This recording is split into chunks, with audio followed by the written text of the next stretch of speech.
Good morning from McDowell Mountain Park, and today is the last day of our stay here. We're headed on to new places. We're headed to Catalina State Park, which is down near Tucson. And our friends Candee and Dave kind of put this whole thing together. Candee's really good at just going, okay, we're gonna do this. And so she decided where we were gonna go, and I just kind of tagged along. So we're gonna take a couple different paths down to our new camp area. Matt and I have some chores to do. We're gonna do some laundry and get some groceries, and Candee and Dave. And wash the van. Yeah, and Candee and Dave have another adventure, so we'll meet up at the campsite instead of traveling together. You get started coming to McDowell. I started coming here in the late 90s or early 2000s. I lived in Moab at the time, and everybody from Moab wanted to come down here in the off season because it was warmer and the riding is super fun.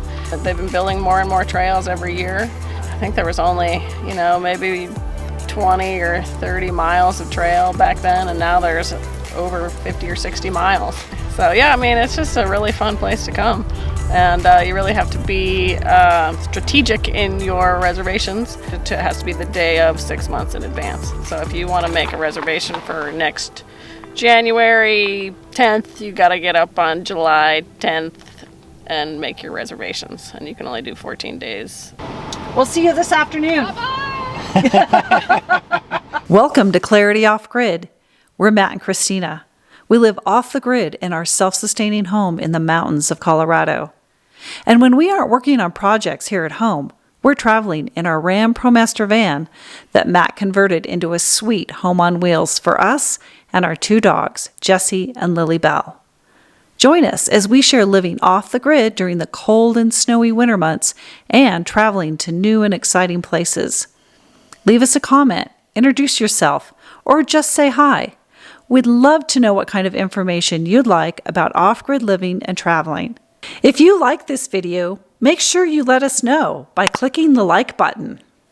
And if you haven't already, make sure you subscribe to our channel by clicking the red subscribe button and ringing the bell to make sure you get notified when we upload new videos.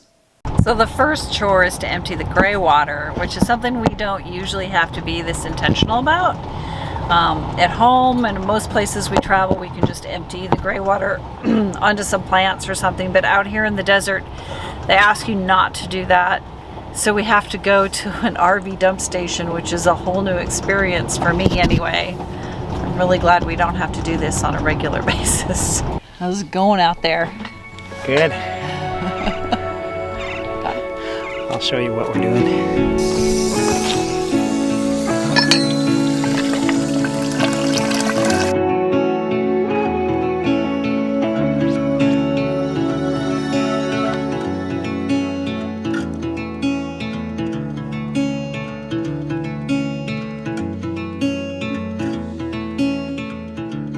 Okay, you're on. Okay.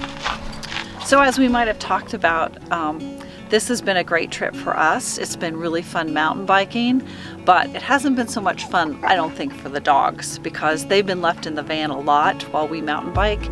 They get a little walk every day, but that's about it. So today we're going to walk this nature trail that has posts and talks a lot about the native plants here in the desert. We're here, and if you do the whole loop, it goes all the way around here, and I think it's like 3 miles. So I don't know if we'll do the whole loop, but we'll at least do part of it. Creosote is one of the hardiest, long-lived desert plants. Its waxy leaves have a resiny coating that serves as the plant's own sunscreen. It is the smell of the resin washing off the leaves that gives the desert its distinctive aroma when it rains. Small yellow flowers appear following rains, but are often abundant during spring months. The saguaro, pronounced saguaro, is the iconic cactus and a keystone species of the Sonoran Desert. These desert giants have lifespans of 150 to 200 years. At maturity, they can reach heights of 40 to 60 feet and weigh up to several tons. The saguaro arms developed when the plant is approximately 60 to 70 years of age. Wow, that's an old cactus. Yeah. So those ones that we were seeing with all the really large How old do you suppose they are? Large number of tall arms. Probably pretty old. Couple hundred years old. 150 years old. The Buckhorn Cholla is a common cactus that gets its name from the branching structure that looks like deer antlers. The flower buds that appear in late spring, April, and May are edible and nutritious. 2 tablespoons of dried cholla buds contain as much calcium as a glass of milk. That's a good fact. And you'll notice these are really dried out. We're just in a severe drought right now. The mesquite tree's nickname is the tree of life. This tree, which is the honey mesquite, is an important food source for many desert inhabitants. Seed pods can be ground up to make quality gluten-free flour that lowers blood sugar levels and is higher in prot than wheat flour. I wonder if that's supposed to be protein. The mesquite tree is a really good smoking wood. In fact, you'll find some Mexican restaurants in California that specialize in using mesquite to cook, to grill their fish and their meats. Ocotillo may look like a cactus, but it's actually a shrub with spines. Often leafless, it looks like a dead bunch of sticks, but immediately after periods of rain, small leaves can branch out within 72 hours, and it appears to come alive again. The next one is the barrel cactus. Contrary to urban legend, you cannot get water from a cactus. Toxic alkaloids are contained in the fleshy tissues that can actually make you sick. There are many different species of barrel cacti.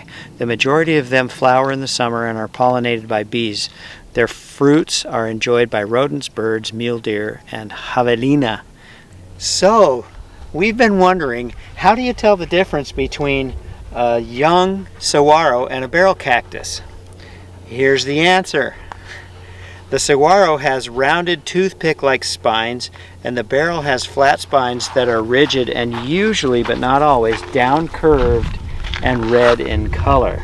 The Palo Verde tree is Arizona's state tree. Palo Verde is Spanish for green stick, referring to the smooth green bark where most of the photosynthesis takes place. If you look closely, you may see the tiny leaves that drop off during dry times of the year. I think right now it's really dry and we're not really seeing any tiny, well, there are some tiny leaves on there, sure enough. This Palo Verde has a large clump of desert mistletoe right here. Desert mistletoe is a partial parasite that feeds on water and nutrients within the host plant.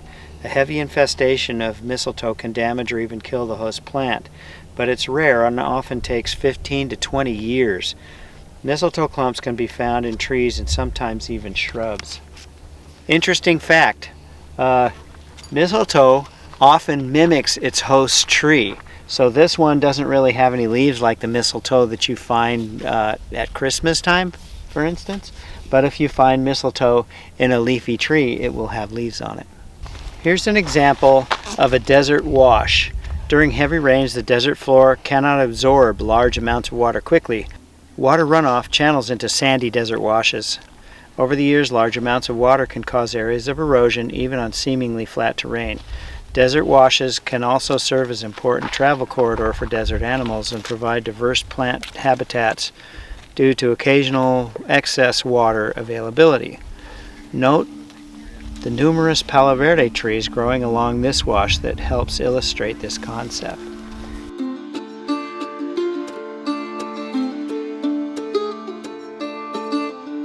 Bye, McDowell.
Are we on? I don't know. I can't see Is it him. recording? Is the red I'm in the dot glare. on? Okay. Sometimes I'm so boring. I know. Well, if you look at them rather than at Candee, Well, I it can't would look help. at there because I can't see it. Okay, I'm looking at you. See the job that I have. That's okay. I trust you're going to turn this into a great video. Uh huh.